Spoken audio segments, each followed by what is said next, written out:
There's a trigger of a second entry short, first entry short, second entry short failure. If we can close very bullish, I'm going to look at going along here.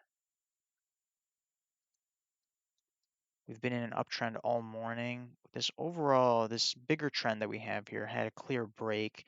We could try and find our way to a new high.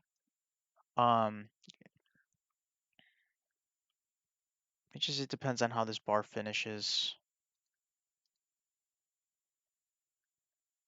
But if prices are going to close above EMA, I like it, especially after we had a little bit of this correction back up to the EMA. Prices push above. They try pushing below, and if we can close above, this is a trade that I think is worth taking. It's a pretty big bar, so you'd be risking, quite a bit, but you also have a short-term trend,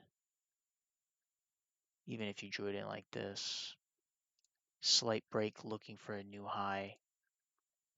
Finishes very, unfortunately, very big stop.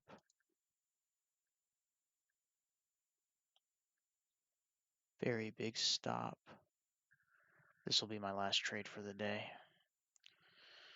Second entry short failure.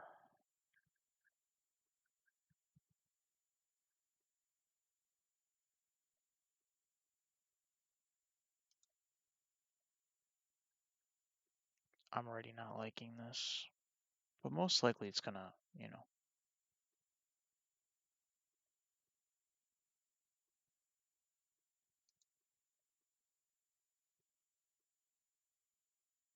we go.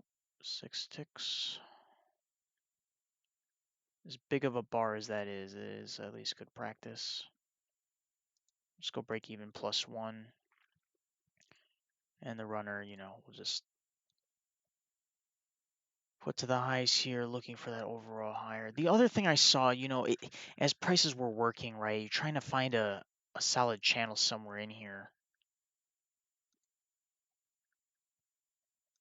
We just kept getting breaks, break in new low, bigger downtrend in play there. That's just the way I saw this trade. I'm gonna pause this video for a second until this runner kicks out, and then that'll be this video. And there, it just kicked out. Anyway, that's a failed second entry short, new low, first entry short, second entry short below EMA failure back to the top side. Scalp out for 6 ticks.